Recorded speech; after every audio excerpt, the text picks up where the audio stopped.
அனைவருக்கும் மகிழ்ச்சியான வணக்கம். இந்த வகுப்புல என்ன பார்க்க போறோம் அப்படின்னா, அரசியலமைப்புல குடியுரிமை என்ற டாபிக் பார்க்க போறோம். குடியுரிமை பத்தி தெரிஞ்சுக்கலாம். ஃபுல் டீட்டெயில்ஸ் உங்களுக்கு தெரிய வரும். பள்ளி புத்தகத்தை தாண்டி இருக்கக்கூடிய சில விஷயங்களையும் நம்ம இந்த பகுதியில இணைச்சு நம்ம கொடுத்துருக்கோம். ஓகேவா? இது முழுமையா நீங்க பார்த்தீங்கன்னா போதும். கண்டிப்பா 2 அல்லது 3 மதிப்பெண் வருவதற்கு வாய்ப்பு உண்டு. ஓகேவா?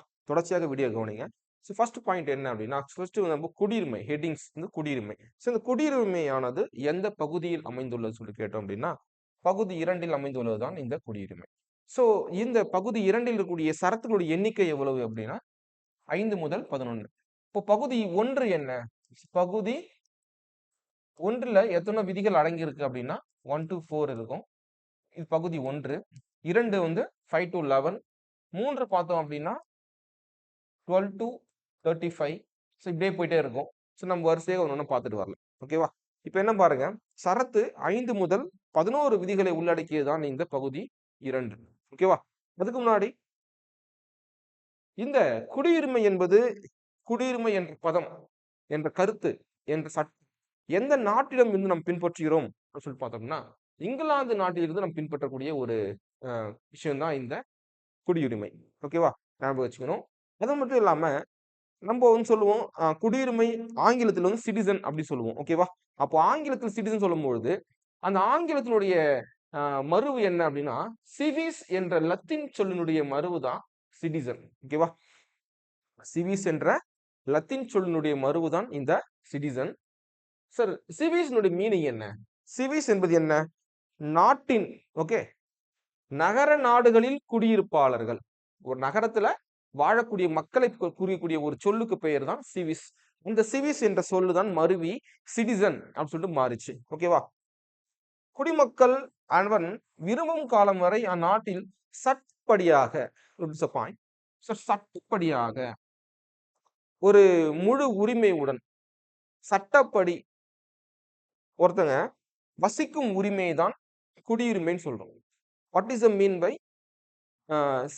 குடியுரிமையினுடைய விளக்கம் என்ன? என்ன மீனிங் அப்படி கேட்டோங்க அப்படின்னா, ஒரு குடிமகன் தாம் உயிர் வாழும் காலம் வரை சட்டப்படியான அதிகாரத்துடன் அந்த நாட்டில் வரக்கூடிய அனைத்து திட்டங்களையும் அவனுக்கு சார்ந்திருக்கக்கூடிய ஒரு அந்த மாதிரி வாழக்கூடிய ஒரு முறைக்கு பெயர் தான் குடியுரிமைன்னு சொல்லுவாங்க. சட்டப்படியான ஒரு வாழ்தலுக்கு கூறியக்கூடிய ஒரு சொல் குடியுரிமை. ஓகேவா?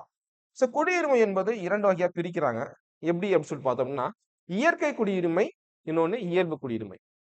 இயற்கை குடியுரிமைனா என்ன? இயற்கை குடியுரிமை என்பது பிறப்பால் பெறக்கூடிய உரிமையை நம்ம சொல்றாங்க இயற்கை குடியுரிமைன்னு சொல்றோம். எப்படி? பிறப்பால் பை நேச்சர் அப்படி சொல்லுவாங்க.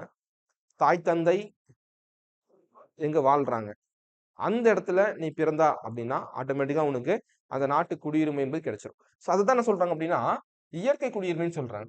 இயல்பு குடியுரிமைனா என்ன? ஒரு நாட்டில் வம்சாவளியினராக வாழ்ந்து நான் அந்த நாட்டு வம்சாவளியினர். நான் வந்து எங்க அப்பா அம்மாலாம் எங்க தாத்தா பாட்டிலாம் அமெரிக்கா சேர்ந்தவங்க. நான் ஒரு அமெரிக்க வம்சாவளி அப்படின்னு சொல்றேன் அப்படின்னா, நீ அங்க போயிட்டு விண்ணப்பித்து குடிபெயர்வதற்கு பெயர் தான் இயல்பு குடியுரிமைன்னு சொல்லிட்டு மீனிங். ஓகேவா? இயல்பு குடியுரிமையினுடைய மீனிங் இதுதான். ஓகேவா? இப்ப என்ன பார்க்க போறோம் அப்படின்னா, சரத்துக்களை பத்தி பார்க்க போறோம். 5 to 11 வரைக்கும் அழகா பார்க்க போறோம். பாருங்க 5 to 11. First one. சரத்து 5 என்ன சொல்றது? சரத்து 5 குறிப்பிடக்கூடியது என்னன்னா, அரசியலமைப்பு உருவாக்கத்தின் போது உறைவிடம் மூலம் குடியுரிமை பெறுதல். இது முதல் பாயிண்ட். சரத்து விதி 5 சொல்வது என்ன? அரசியலமைப்பு உருவாக்கத்தின் போது உறைவிடம் மூலம் ஓகேவா? உறைவிடம் மூலம் குடியுரிமை பற்றி கூறக்கூடிய விதிக்கு பெயர் 5. சரத்து 6 பாகிஸ்தானில் இருந்து இந்தியாவிற்கு குடிபெயர்ந்து வந்தவர்களின் குடியுரிமை பற்றி கூறுகிறது. பாகிஸ்தானில் இருந்து இந்தியாவுக்கு வந்தவங்க ஓகேவா? அது சொல்றது என்னது?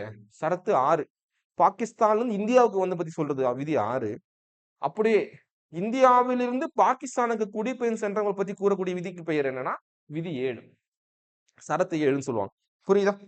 அப்போ சரத்து 6 என்பது என்ன? சரத்து 6 என்பது பாகிஸ்தானில் இருந்து இந்தியாவுக்கு வந்தவங்க பற்றியும், சரத்து 7 என்பது இந்தியாவிலிருந்து பாகிஸ்தானுக்கு குடிபெயர்ந்து சென்றவர்கள் பற்றியும் குறிப்பிடக்கூடிய ஒரு விதிதான் விதி 7.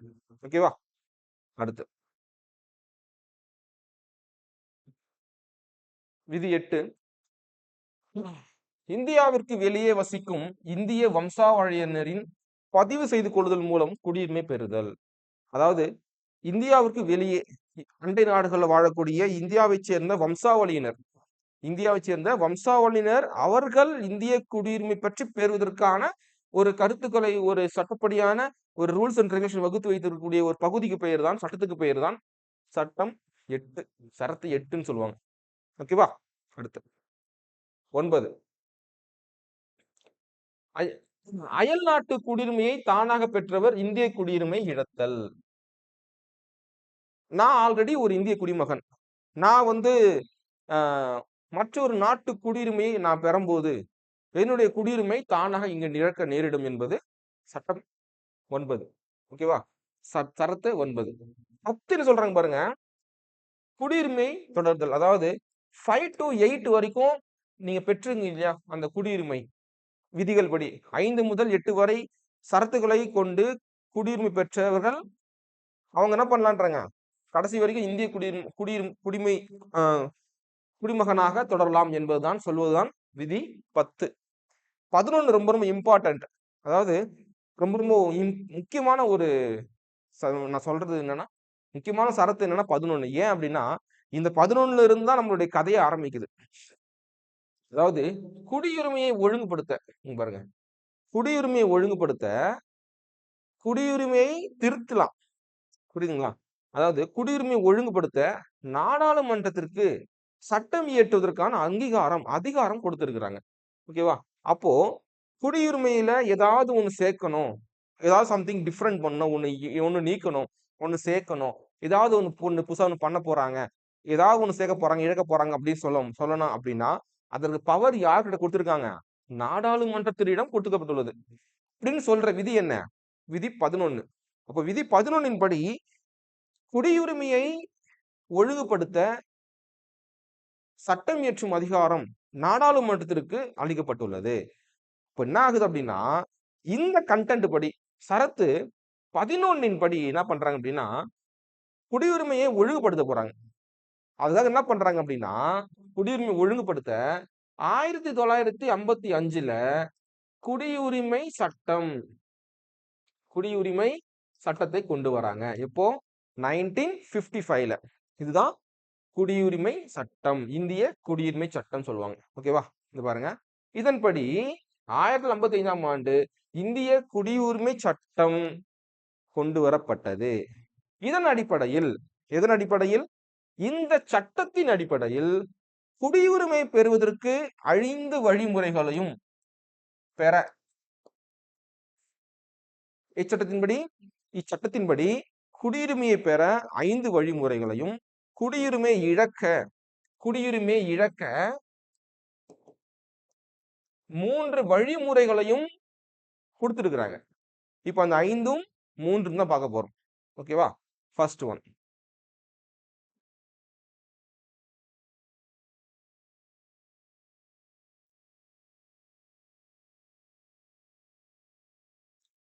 ஃபர்ஸ்ட் என்ன பாருங்க.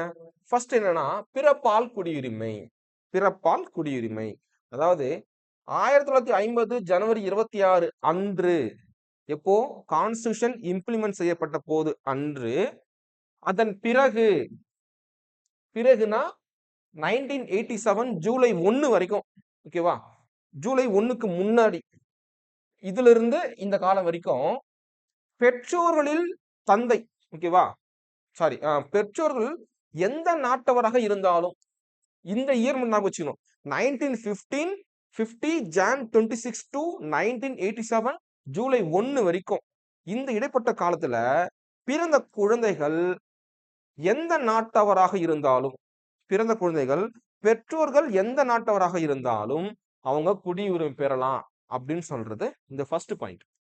இன்னொன்னு சொல்றாங்க, இந்த எதிர்க்கு பாத்தீங்களா 1987க்கு அப்புறம் பிறகு பிறக்கும் ஒரு குழந்தை பெற்றோர்களின் ஒருவர் கண்டிப்பாக இந்திய குடிமகனா இருக்கணும். ஓகேவா? அப்படின்னு சொல்றாங்க.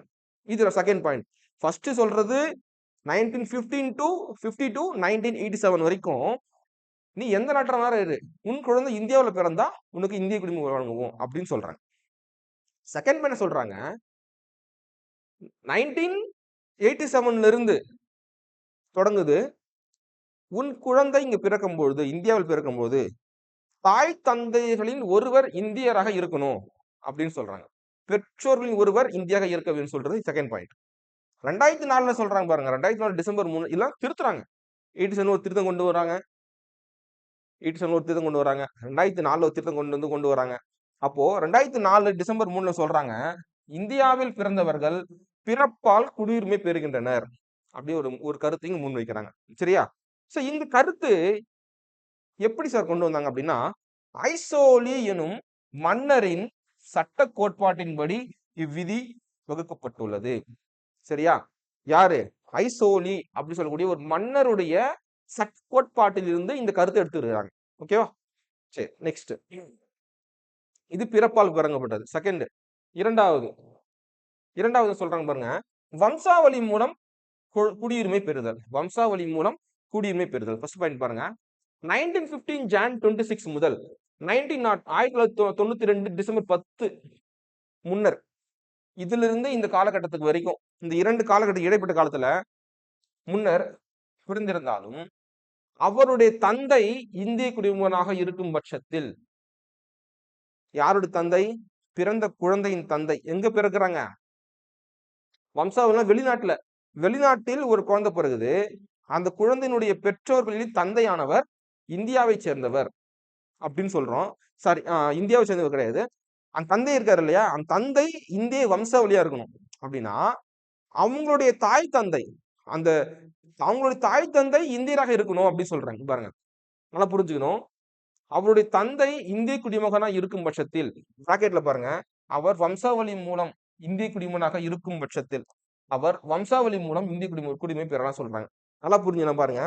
இப்போ இங்க ஒரு குழந்தை பிறகுது, பேபி. இது ஃபாரின்ல பிறக்கிறாங்க, வெளிநாட்டுல பிறக்கிறாங்க.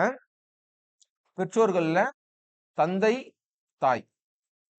இந்த தந்தை ஆல்ரெடி ஃபாரின் செட்டில்டு. ஆனா இவரு இந்திய வம்சாவளி சேர்ந்தவர். வம்சாவளினா இவருடைய பெற்றோர்களும் இந்தியர்கள், தந்தை, தாய். அப்போ இப்படி இருக்கும்போது இந்த பேபிக்கு என்ன சொல்லலான்றாங்க? வம்சாவளி மூலம் குழந்தைக்கு குடியுரிமை வழங்கலாம் அப்படின்னு சொல்றாங்க. ஓகேவா? இதுதான் முக்கியமான ஒரு பாயிண்ட். இதுதான் வம்சாவளி மூலம் குடியுரிமை பெறுதல். செகண்ட். மூன்றாவது பாருங்க சார், இதுல கொஞ்சம் பாயிண்ட் இருக்கு.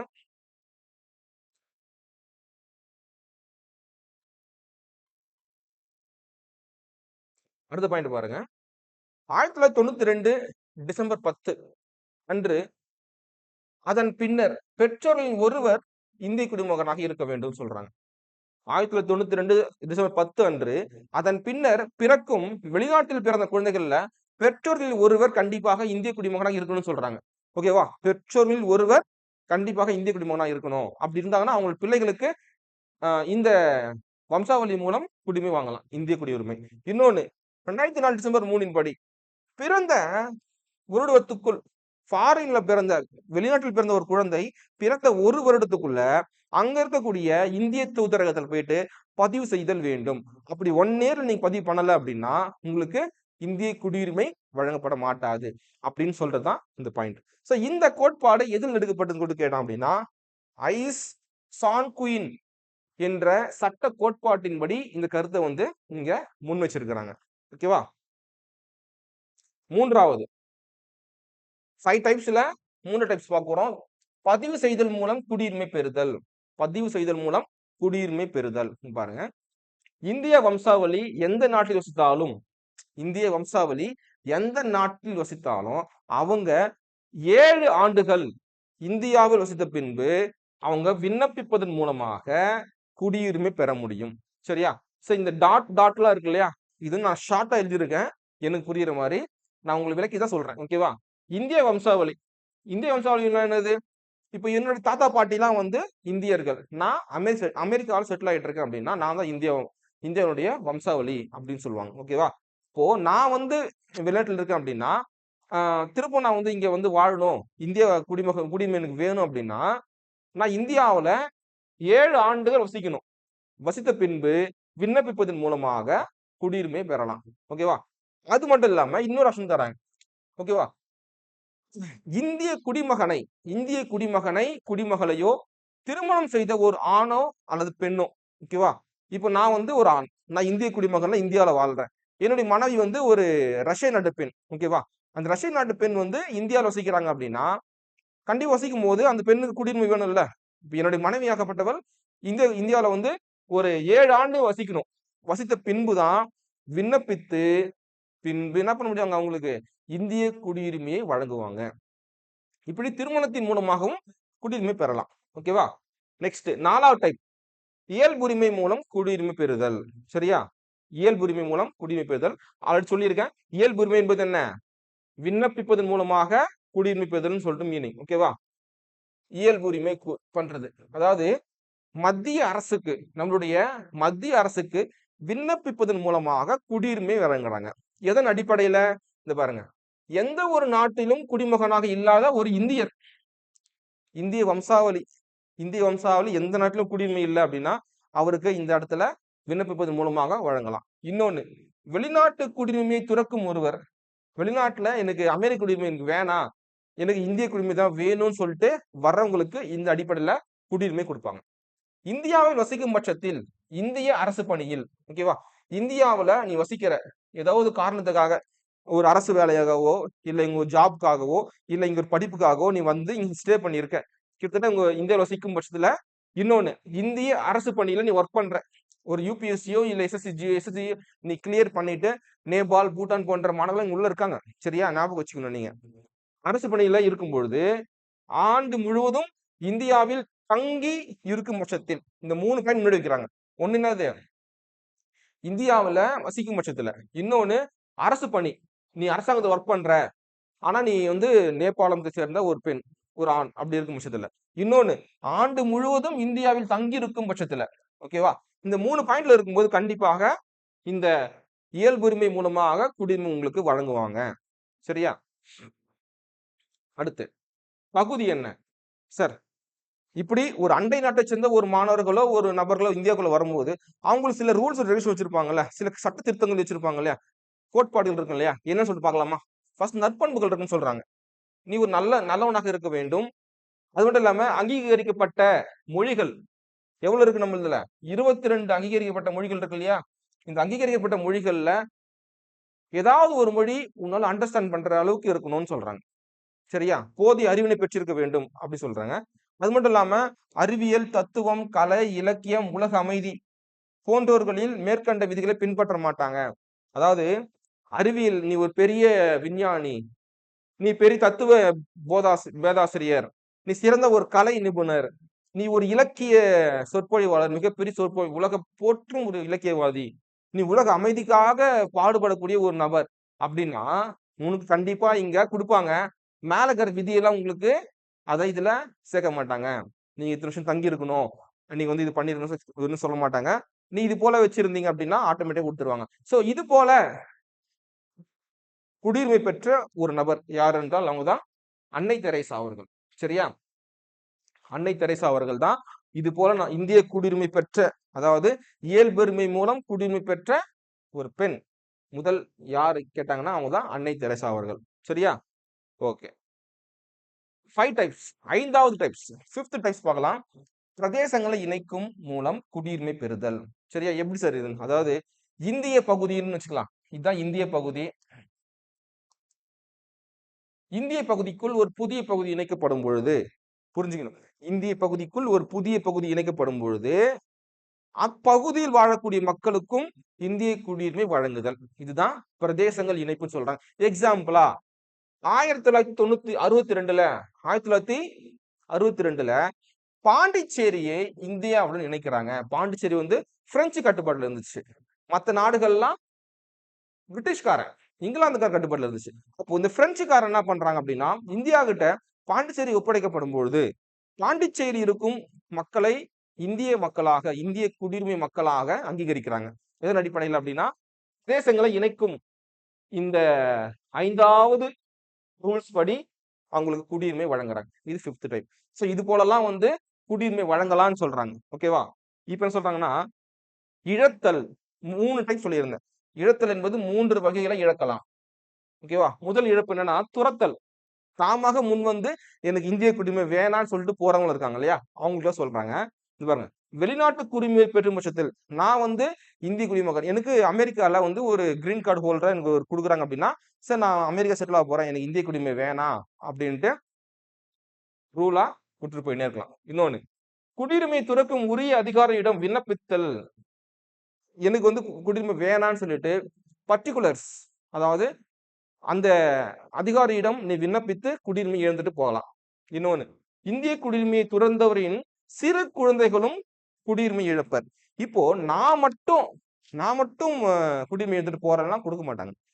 இப்போ நான் இந்திய குடியுரிமை வேணாம், நான் அமெரிக்காவுக்கு போறேன் அப்படின்னா, என்னுடைய குழந்தைகளுக்கும் இந்திய குடியுரிமை என்ற அந்த இழப்பு ஏற்படும். ஓகேவா, ஞாபகம் வச்சுக்கோங்க. இது ஒரு பாயிண்ட். செகண்ட் டைப் என்ன அப்படின்னா, முடிவு கொண்டு வருதல் சட்டப்படி. அதாவது கவர்மெண்ட் சட்டப்படி இதுக்கு முடிவு கொண்டு வராங்க. எப்படி அப்படின்னா, தன் விருப்பத்தாலேயோ அல்லது கட்டாயத்தின் பெயரில் வெளிநாட்டு குடியுரிமை பெறும் பட்சத்தில் இந்திய குடியுரிமையை முடிவு கொண்டு வருதல். இது போர்க்காலங்களில் நிறுத்தி வைக்கப்படும். சரியா, இது ஒரு பாயிண்ட். இது கவர்மெண்ட் என்ன பண்ணிடுவாங்க, ஸ்டாப் பண்ணிடுவாங்க. இன்னொன்னு, இது வந்து செமையா இருக்கும். இது என்ன அப்படின்னா, மறுத்தல் அல்லது கட்டாயமாக முடிவு கொண்டு வருதல். மறுத்தல் அல்லது கட்டாயமாகனா, ஒரு ஃபேக் டாக்குமெண்ட், நீ தவறான ஒரு பிரதிநிதித்துவத்தை முன்வைத்து இந்திய குடியுரிமை பெற்ற ஒரு அயல் நாட்டவர், ஆக்சுவலா வந்து இந்த பெரும் பட்சத்துல குடியுரிமையை பெறுதல், அதுல 5வது ஒரு டைப் பார்த்திருப்போம், வெளிநாட்டவரை உள்ள சேர்க்கிறது. ஓகேவா, அந்த முறையில யாராவது ஒரு ஃபேக் டாக்குமெண்ட் கொடுத்துட்டு இந்தியாக்குள்ள வந்துட்டு இது மாதிரி தப்பு பண்றாங்க அப்படின்னா, அவங்களை இழக்கத்துக்கு துரத்துறதுக்காக தான் இது கொண்டு பயன்படுத்துறாங்க. பாருங்க, மறுத்தல் அல்லது கட்டாயப்படுத்துதல் சொல்றேன்னா, மோசடி, தவறான பிரதிநிதித்துவத்தை பயன்படுத்தி சட்டத்திற்கு புறம்பான செயல்கள். என்ன சட்டத்துக்கு புறம்பான செயல்கள்?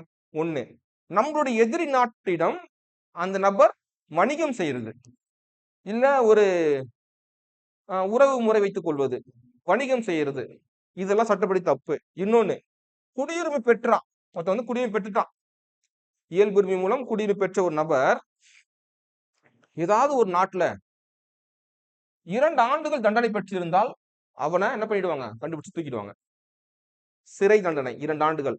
அடுத்து, இந்திய குடியுரிமை பெற்ற ஒருவர் தொடர்ச்சியாக 7 ஆண்டுகள் இந்தியாவில வசிக்கல அப்படின்னா, சரியா, 7 ஆண்டுகள் தொடர்ச்சியாக இந்தியாவில் வசிக்கல, ஆனா குடியுரிமை பெற்றுட்டான், அவன் ஃபாரின்ல தான் இருக்கான், இங்க வரமாட்டான் அப்படின்னா அவனுடைய குடியுரிமையும் க்ளோஸ் பண்ணிடுவாங்க. சரி, இந்த வகையெல்லாம் என்ன பண்றது, முடிவுக்கு கொண்டு வரலாம்னு சொல்றாங்க. ஓகேவா, புரிஞ்சிருக்குன்னு நினைக்கிறேன். சரி, இதான் வந்து சொல்றது. ஓகேவா, இப்போ 1955 1955 படி குடியுரிமை, இந்திய குடியுரிமை சட்டத்தின்படி குடியுரிமை இழத்தல் என்பது 5 வகை, குடியுரிமை பெறுதல் 5 வகை, இழத்தல் 3 வகை. அந்த 8 வகையும் பார்த்தாச்சு. இப்போ வந்து வேற கொஞ்சம் பார்க்கலாம். நாட்டுரிமைனா என்ன? நாட்டுரிமை, குடியுரிமை. நாட்டுரிமைனா ஒண்ணுமே கிடையாது, பூர்வீகம், பிறப்பு மற்றும் இனம் ஆகியவற்றின் ஒருத்த அடிப்படையில் ஒரு இயல்பாக பெறுவது நாட்டுரிமை சொல்லுவாங்க. நான் எந்த எனக்கு வந்து நான் போய் அப்ளை பண்ண சொல்லிட்டு அவசியமே இல்லை, இது என்னோட பூர்வீக நாடு. சரியா, அப்ப பூர்வீக நாட்டுல போய் நம்ம வந்து குடியுரிமை பெறணும்னு சொல்லிட்டு அவசியமே இல்லை. அப்ப பூர்வீகமா இங்கே வாழ்றோம் அப்படின்னா அதுதான் பூர்வீக நாடு சொல்லுவாங்க, அதான் நாட்டு உரிமைன்னு சொல்லுவாங்க. ஓகேவா, ஆனா குடியுரிமை என்பது என்ன? குடியுரிமை என்பது ஒரு நாட்டு சட்டத்துக்கு உட்பட்டு ஒரு அரசாங்கத்தால் வழங்கப்படுவதுதான் சொல்லுவாங்க. ஓகேவா, ஒரு அரசாங்கத்தால் வழங்கப்படுவதே குடியுரிமை. புரியுதா?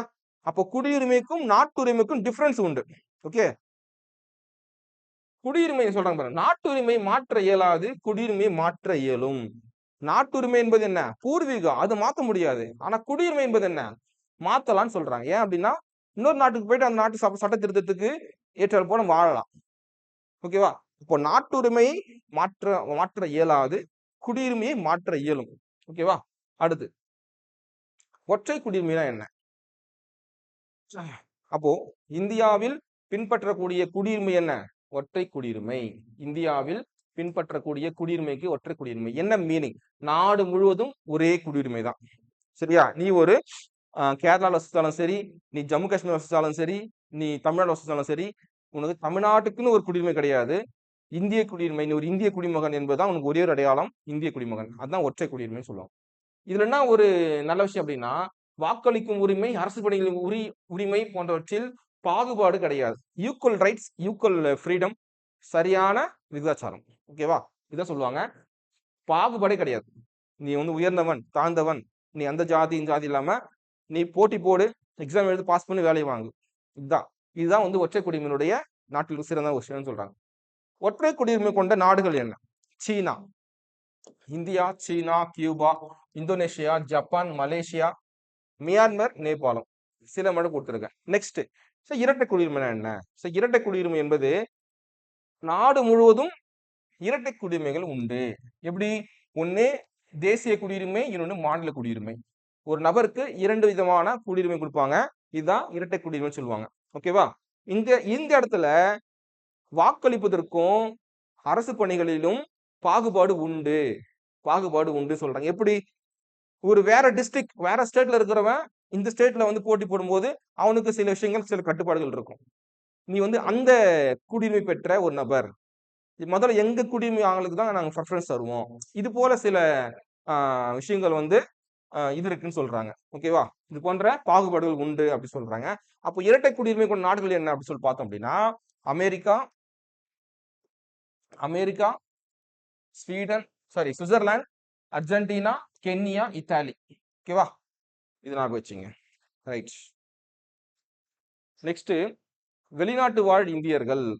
ஓகே, வெளிநாட்டு வாழ் இந்தியர்கள் என்ன அப்படின்னா என்ஆர்ஐன்னு சொல்லுவாங்க. ஓகே, நான் ரெசிடென்ட் இந்தியன். ஓகேவா? இந்தியான்னு சொல்லுவாங்க. அதாவது கடவுச்சீட்டை பெற்றுக்கொண்டு வெளிநாட்டில் வசிக்கும் ஒரு இந்தியர். கடவுச்சீட்டுனா என்ன? பாஸ்போர்ட். ஓகேவா? பாஸ்போர்ட் வைத்துக்கொண்டு, இந்தியாவினுடைய பாஸ்போர்ட் வைத்துக்கொண்டு வெளிநாட்டில் வசிக்கும் ஒருவரை தான் என்ஆர்ஐ அப்படின்னு சொல்லுவாங்க. ஓகேவா? இதுதான் என்ஆர்ஐ. இது வந்து நம்மளுடைய ஸ்கூல் புக்லயே இருக்கு, நாங்க தினை கொடுத்துருக்கேன். அடுத்து, இந்திய பூர்வீக குடியினர். ஓகே, இந்திய பூர்வீக குடியினர். அதுக்கு என்ன இங்கிலீஷ் அப்படின்னா பர்சன் ஆன் இந்தியன் ஆரிஜின் சொல்லுவாங்க. ஓகேவா? P10 ஷார்ட்டா P10 சொல்லுவாங்க. ஓகேவா? இது என்ன அப்படின்னா இந்திய குடியுரிமை உடைய மூதாதையர்கள் வெளிநாட்டில் குடியுரிமை பெற்றவர்கள். ஓகேவா? சிம்பிள் சொல்ல போனா அப்படின்னா ஒரு சில நாடுகளை தவிர்த்து இது வந்து அடங்குன்னு சொல்றாங்க. என்னென்ன நாடுகள் அப்படின்னா பாகிஸ்தான், வங்கதேசம், ஸ்ரீலங்கா, பூட்டான், ஆப்கானிஸ்தான், சீனா, நேபாளம். இந்த நாடுகளை தவிர மற்ற நாடுகளில் வசிக்கும் பூர்வ குடியினர். ஓகேவா? என்ன சொல்றாங்க? ஒரு குடியினர், அந்த பூர்வ குடியினர் ஒரு மீன் சொல்றாங்க பாருங்க.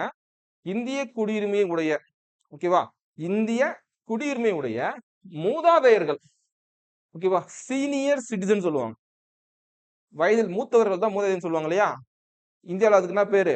Senior citizens. ஓகே, அவங்க வெளிநாட்டில் குடியுரிமை பெற்றவர்கள் தான் என்ன சொல்லுவாங்க? இந்த P10 சேர்ப்பாங்க. ஓகேவா? அதுவும் இந்த நாடுகளை தவிர மற்ற நாடுகளில் இருக்கிறது மட்டும் சொல்லுவாங்க. ஓகேவா? இந்த முறை, இந்த கண்டென்ட் இருக்கு இல்லையா, P10 என்ற முறை எப்போ வந்து நீக்கம் செய்யறாங்க அப்படின்னா, நீக்கம் செய்யல, OCI உடன் இணைக்கிறாங்க. சரியா? OCI உடன் இணைக்கப்பட்டது. எப்போ இணைக்கிறாங்க? 2015 Jan 9. ஓகேவா? 2015ல 2015 Jan 9ல என்ன பண்றாங்க அப்படின்னா இந்த P10 என்ற முறையை OCI உடன் இணைக்கிறாங்க. OCI என்பது இப்ப சொல்றேன் என்னன்றது. ஓகேவா? OCI என்பது என்ன? OCI என்பது என்னன்னா, இது பாருங்க, வெளிநாட்டு குடியுரிமையை கொண்ட இந்தியாவில் வசிப்பதற்கான அட்டை வைத்திருப்பவர்கள். ஓகேவா? வெளிநாட்டு குடியுரிமை கொண்ட ஒருவங்க இந்தியாவில் வசிப்பதற்கு அட்டை வைத்திருப்பவர்கள் தான் இந்த overseas citizen of Indian card holder அப்படி சொல்லுவாங்க. ஓகேவா? OCI. இந்த OCI என்ன பண்ணிட்டாங்க? OCI கூட இந்த P10 இணைச்சிட்டாங்க.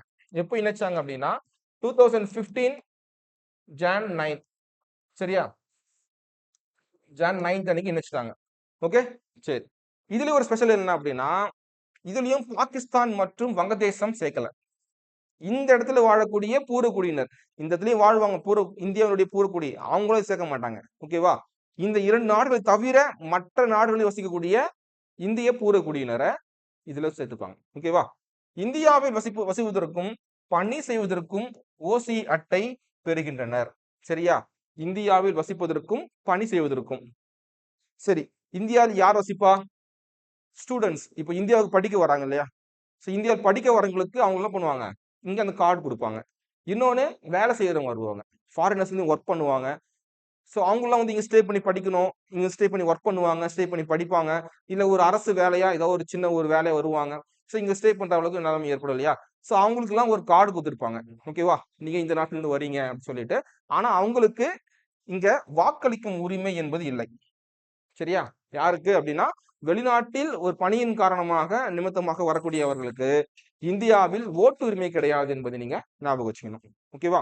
ஸோ இதுதான் வந்து ஓசிஐன்னு சொல்லுவாங்க. ஓகே, நெக்ஸ்ட் அந்நியர். அந்நியர்னா யாரு? ஏலியன்ஸ்னா யாரு? அதாவது ஒரு நாட்டில் வசிக்கும் குடிமகனாக அல்லாத அனைவரும். எக்ஸாம்பிள் சொல்றேன். இப்போ நாட்டுல வசிக்கிறாங்க, ஆனா அவங்க அந்த நாட்டு குடிமக்கள் கிடையாது. ஒரு ஃபாரினர், பக்கத்து நாட்டுக்காரங்கன்னு வச்சுக்கலாம்.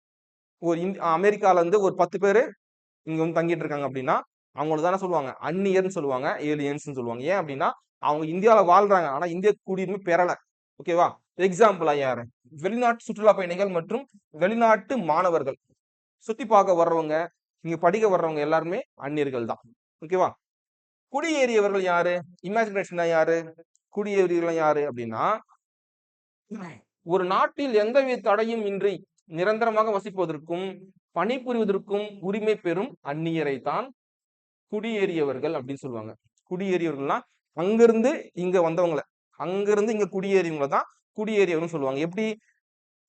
எந்த ஒரு நாட்டின் எந்தவித தடையும் இல்லை, நீ வாழலாம், நிரந்தரமாக வசிப்பதற்கு பணிபுரிவதற்கும் உரிமை பெறும் ஒரு அந்நியரை தான் குடியேறியவர்கள் அப்படின்னு சொல்லுவாங்க. ஓகேவா?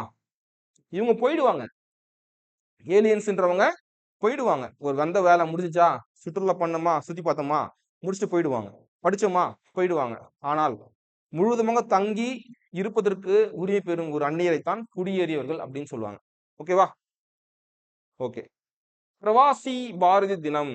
பிரவாசிய பாரதி தினம் அப்படின்னா வெளிநாட்டு வாழ் இந்தியர் தினம். இது இது ஹிந்தி. பிரவாசி அப்படின்றது ஹிந்தி.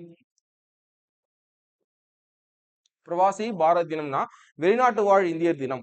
எந்த நாளை நாம் வெளிநாட்டு வாழ் இந்தியர் தினமாக அனுசரிக்கிறோம் அப்படின்னா 2003 முதல் ஜனவரி 3 முதல் தொடங்குறாங்க. ஃபர்ஸ்ட் டைம் எப்ப ஆரம்பிக்கிறாங்கன்னா 2003 ஜனவரி இருந்து ஆரம்பிக்கிறாங்க. ஓகேவா?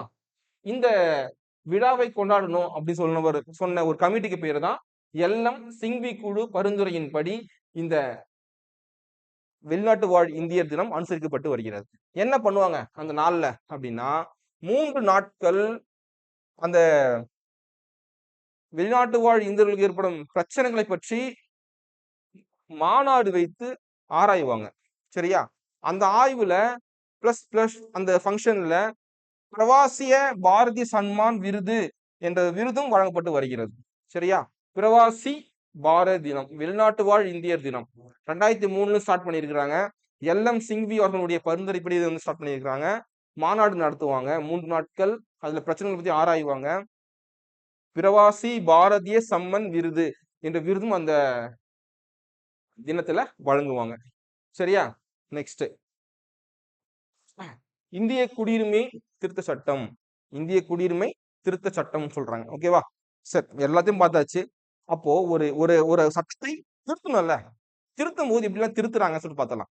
இது வந்து கிட்டத்தட்ட பாத்தீங்கன்னா இந்த குடியுரிமை சட்டத்தை வந்து இதுவரை 9 முறை திருத்திருக்கிறாங்க. ஓகேவா? 57, 60, 85, 86, 92, 2003, 5, 15, கடைசியாக 2019. இந்த 2003 இம்பார்ட்டன்ட், இந்த 2019 இம்பார்ட்டன்ட். இந்த 2003 சொல்றேன் கேளுங்க. ஓகேவா? இந்த 2003 தான் இந்திய குடியுரிமை திருத்த சட்டம் 2003 சொல்லுவாங்க. ஓகேவா? சிஏஏ, சிட்டிசன் அமெண்ட்மெண்ட் ஆக்ட்னு சொல்லுவாங்க. ரைட்டா? இந்த இதுல என்ன பண்றாங்க அப்படின்னா 1955ல எப்போ கிட்டத்தட்ட ஒரு 50 வருஷத்துக்கு முன்னாடி கொண்டு வந்த அந்த சட்டத்துல சில திருத்தங்களை கொண்டு வராங்க. என்ன திருத்தம் அப்படின்னா காமன்வெல்த் குடியுரிமையை நீக்கிறாங்க. சரியா? காமன்வெல்த் குடியுரிமை நீக்கிறாங்க. இது ஒண்ணுமே இல்ல. காமன்வெல்த் அதாவது நமக்கு குடியுரிமை என்ற முறை வருவதற்கு முன்பு காமன்வெல்த் குடியுரிமை தான் இருந்துச்சு. ஒண்ணுமே இல்ல. காமன்வெல்த் என்பது ஒரு ஒரு ஒரு அமைப்பு. அதுல பல நாடுகள் வந்து உறுப்பினரா இருப்பாங்க. இதுல என்ன ஏன் நீக்கிறாங்க அப்படின்னா அந்த காமன்வெல்த் குழுவில் இருக்கக்கூடிய ஒரு நாட்டு பல நாடுகள் வந்து ஒன்னா இருப்பாங்க இல்லையா? இப்போ அமெரிக்காவும் வந்து காமன்வெல்த் இருக்குன்னு வச்சுக்கலாம். அமெரிக்காவில் வந்து இருக்கக்கூடிய ஒரு மாணவர் இந்தியாவுக்கு வராங்கன்னா அவங்களுக்கு வந்து ஒரு ஸ்பெஷலா ஒரு ஏதாவது ஒரு சிறப்பு திட்டங்கள் தரணும், சம்திங் எது பண்ணணும்னு சொல்லிட்டு சொல்லுவாங்க. ஓகே, அந்த விஷயத்த என்ன பண்றாங்க அப்படின்னா நீக்குறாங்க. அப்ப காமன்வெல்த் குடியுரிமை நீக்கப்பட்ட சட்ட திருத்தம் என்ன அப்படின்னா 2003. ஓகேவா? கேள்வி கேட்பாங்க, எப்படி கேட்பாங்க? காமன்வெல்த் குடியுரிமை எந்த ஆண்டு நீக்கப்பட்டது? 2003 சிஏல நீக்கிறாங்க. சிஏஏ. ஓகேவா? இதுவரை 9 முறை திருத்தப்பட்டுள்ளது. இது லிஸ்டிங் கொடுத்திருக்கேன், பாத்துங்க. ஓகேவா? நெக்ஸ்ட் இந்த மசோதா பத்தி பார்க்கலாம். 2003 மசோதா எப்போ கொண்டு வராங்க? மாநிலங்களவையில 2003 டிசம்பர் 18 கொண்டு வராங்க. மக்களவையில 2013 டிசம்பர் 22 கொண்டு வராங்க. உடனே பண்றாங்கப்பா. 2003 டிசம்பர் 18 மாநிலங்களவையில் கொண்டு வராங்க. 22ஆம் தேதி ஒரே 4 நாள் கழிச்சு மக்களவையில் கொண்டு வந்து நிறைவேற்றுறாங்க. அது எப்படி இம்ப்ளிமெண்ட் பண்றாங்க பாருங்க. 2004 ஜான் 7 அன்னைக்கு இம்ப்ளிமெண்ட் பண்ணிடுறாங்க. மறு வருஷம் 22க்கு அப்புறம் டிசம்பருக்கு அப்புறம் திரும்ப ஜான் 2004 வந்தது இல்லையா? ஜான் 7 எல்லாம் பண்றாங்க. அதை நடைமுறைப்படுத்திடுறாங்க. ஓகேவா? எல்எம் சிங்கினுடைய பரிந்துரைகள் என்ன? இந்த எல்எம் சிங்கு குழு இருக்கு இல்லையா? இவர் தான் அந்த 2003 நடந்த திருத்தத்துக்கு முக்கிய காரணம். அவர் தான் வந்து என்ன பண்ணுவாரு? அந்த திருத்தத்தை வந்து மேற்கொள்வதற்கான ஒரு குழு அமைச்சாங்க. அந்த குழு தலைவர் தான் இவரு, எல்எம் சிங்வி. ஓகேவா? நல்லா புரிஞ்சுக்கணும். எல்எம் சிங்வி குழு 2003 இந்திய குடியுரிமை திருத்த சட்ட மசோதாவை அன்றைய உள்துறை அமைச்சரான எல்.கே. அத்வானி அறிமுகப்படுத்தினார். நல்லா புரிஞ்சுக்கணும் நீங்க. இந்த 2023 இருக்கு இல்லையா? 2023 கொண்டு வந்த சிஏஏ இருக்கு இல்லையா? அதை முன்மொழிந்தவரை யாரு? எல்.கே. அத்வானி தான் என்ன பண்ற அறிமுகப்படுத்துறாரு பார்லிமெண்ட்ல. அதை திருத்தம் செய்வதற்கு அப்போதைய வாஜ்பாய் என்ன பண்றாரு? திருத்தத்தையும் சப்மிட் பண்றாங்க. அப்போதைய பிரசிடென்ட் இத திருத்தத்தையும் செய்யறாங்க. ஓகேவா? அந்த இடத்துல அந்த நாள தான் ஒரு பதம் சேர்க்கிறாங்க பாருங்க. சட்டவிரோத குடியேறி என்ற ஒரு புதிய பதத்தை இந்திய அரசியலமைப்பில் சேர்க்கிறாங்க. ஓகேவா? இது ஞாபகம் வச்சுக்கணும். அடுத்து, இந்திய அரசுக்கு தேசிய குடியுரிமை பதிவேட்டை இதான் சொல்லுவாங்க, என்ஆர்சி சொல்லுவாங்க. NRC, national register of citizen. என்ஆர்சியை பராமரிக்கும் அதிகாரம் யார்கிட்ட இருக்குன்னா இந்திய அரசுக்கு இருக்கு. இந்திய அரசுக்கு இருக்குன்னு சொல்றாங்க. ஓகேவா? இது நல்லா புரிஞ்சுக்கணும். கேட்பாங்க, என்ஆர்சியினுடைய முழு விளக்கம் என்ன? என்ஆர்சி என்பது என்ன? இந்திய குடியுரிமை பதிவேடு, நேஷனல் ரெஜிஸ்டர் ஆஃப் சிட்டிசன். ஓகேவா? ஓகே, இதுதான் வந்து இந்த 2003 கொண்டு வந்த விஷயம். 2003 எல்எம் சிங்வி அவருடைய குழுவினுடைய பரிந்துரைப்படி தான் 2003 திருத்தம் செய்வாங்க. ஓகேவா? அதுக்கப்புறமா இது பண்ணியிருக்காங்க. 2005 திருத்தம் பண்ணியிருக்காங்க பாருங்க. 2003க்கு அப்புறம் 2005 திருத்தம் பண்ணியிருக்காங்க. 2015 திருத்தம் பண்ணியிருக்காங்க. 2019 பண்ணியிருக்காங்க. இப்ப நம்ம என்ன பார்க்க போறோம் அப்படின்னா 2019 பார்க்க போறோம். நீங்க பாருங்க, 2019 இந்திய குடியுரிமை சட்ட திருத்தம், சிட்டிசன்ஷிப் அமெண்ட்மெண்ட் ஆக்ட், சிஏஏ 2019. ஓகேவா? இது எப்ப கொண்டு வராங்க பாருங்க. மக்களவையில இந்த டேட் எல்லாம் வெரி இம்பார்ட்டன்ட். ஓகே, மக்களவையில 2019 டிசம்பர் 9 கொண்டு வராங்க. ஆதரவா 313 எம்பிஸ் ஆதரவு தெரிவிக்கிறாங்க. எதிராக 80 எம்பி எதிர்க்கிறாங்க. இருந்தாலும் வெற்றி பெறுது. 311 வெற்றி பெற்றுருச்சு. மாநிலங்களவையில 2019 டிசம்பர் 10 என்ன பண்றாங்க? சப்மிட் பண்றாங்க. ஆதரவாக 125 பேரு, எதிராக 105 பேரு. இவங்க தான் மெஜாரிட்டி வின் பண்ணிடுச்சு. என்ன பண்றாங்க? இதை இம்ப்ளிமெண்ட் பண்ணிடுறாங்க. என்ன விஷயம், என்ன கண்டென்ட் அப்படின்னு பார்த்தோம் அப்படின்னா, என்ன கண்டென்ட் சொல்றாங்க, இந்த என்ன திருத்தம் பண்றாங்க அப்படின்னா, இது பாருங்க.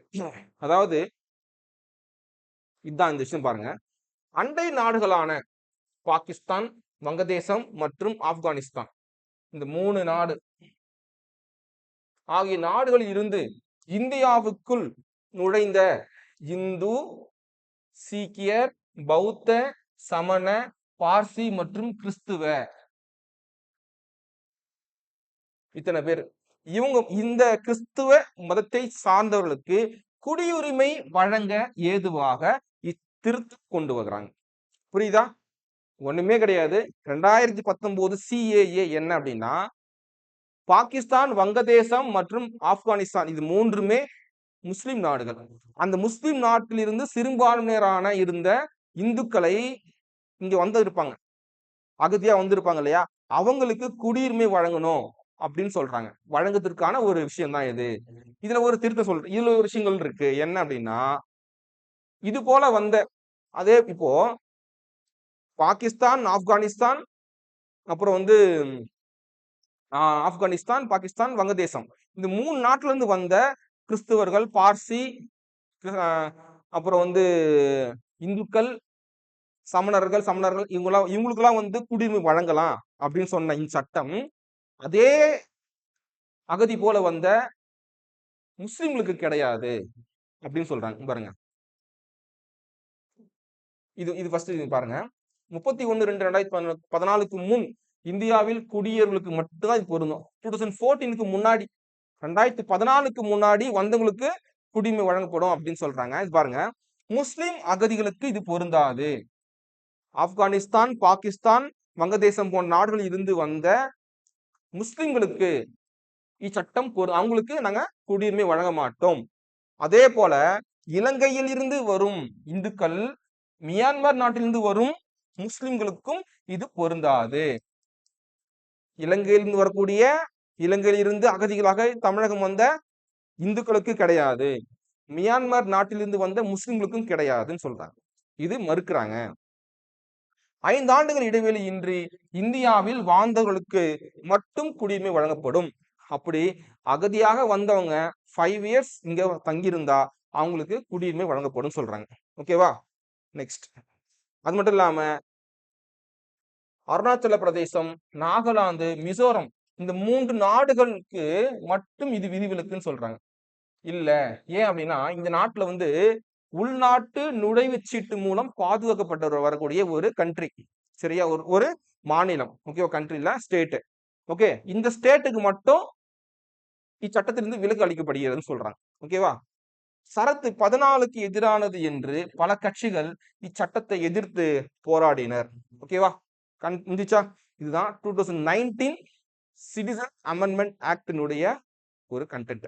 ஓகேவா? நெக்ஸ்ட் லாஸ்ட் என்ன பார்க்க போறோம் அப்படின்னா,